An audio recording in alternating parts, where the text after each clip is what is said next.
India's growing influence in sport is nothing but a reflection of India's growing significance on the global stage, driven by a strong consumption-oriented economy. Right. And seeing multiple forces at play which are really powering it into its future.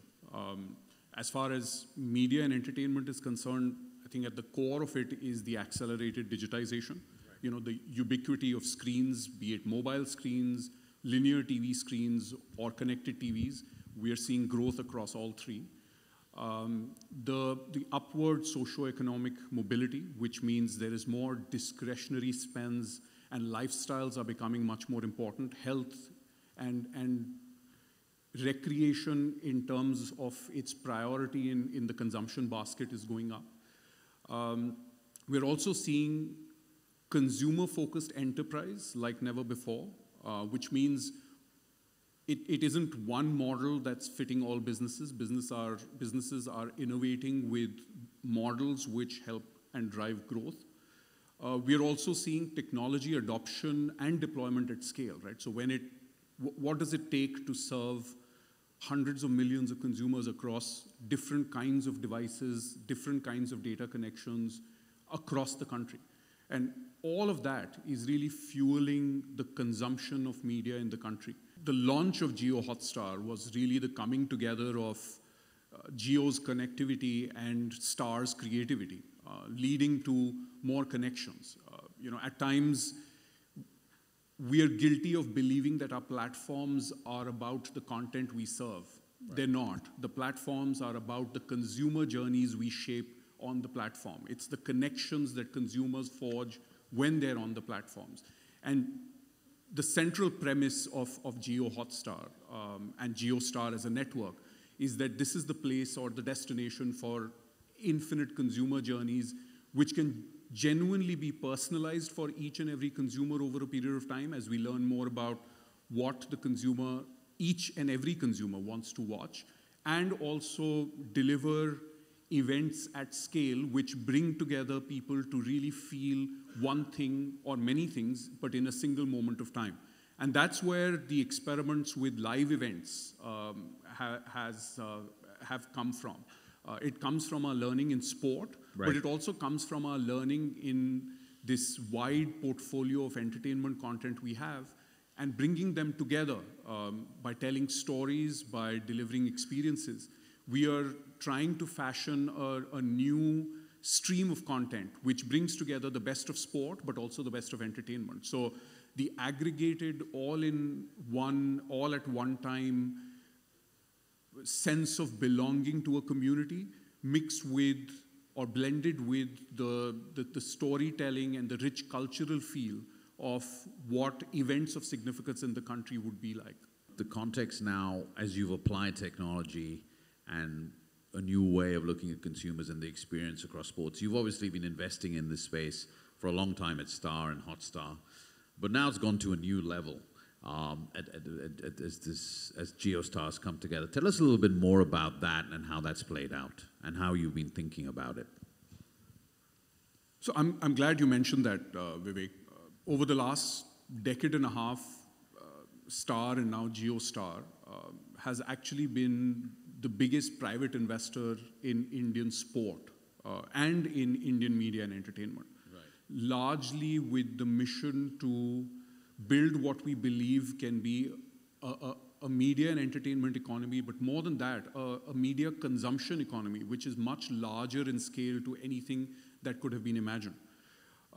Just to give you a sense of it, while numbers around acquisition prices for sports rights tend to be thrown around a lot, what at times gets missed is the sheer investment that a network such as ours has made to grow those properties. Right. By way of marketing, by way of production, by way of investment in technology. And that, over the last decade and a half, exceeds $500 million. That is outside of what we've paid for acquisition of rights. Right. There's a joke in the company that all the money that Kevin Vaz, the CEO of entertainment in our business, makes is actually spent by Sanjog, who then invests in building sports.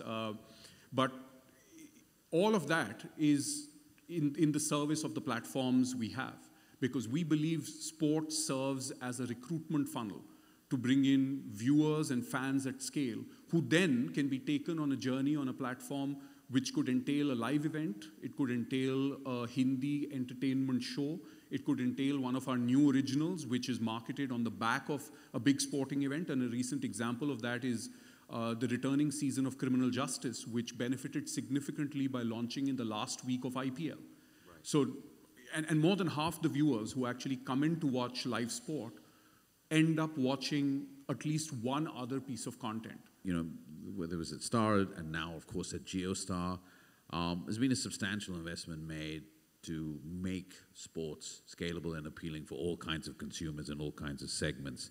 As you look at the renewal of the IPL and various things with the ICC, how do you see cricket shaping and India shaping cricket's next phase? And more importantly, you know, are you looking at longer tenures for these rights, given the scale of investment? How are you looking at that trajectory? I think one thing that I must give a lot of credit to Uday Shankar for, who's the vice chairperson for JioStar, is the continued belief in what sport can deliver and taking big, bold, and yet calculated risks around acquisitions. Right. And I think that forms the fundamental premise of any long-term investment that you make. You need to have the courage of conviction, and you need to have the vision for what that investment can deliver. And I think Kevin, Kiran and I, the three CEOs at JioStar, greatly benefit from his bold vision for what the future could potentially be shaped as, instead of just saying what the future is going to look like. Right.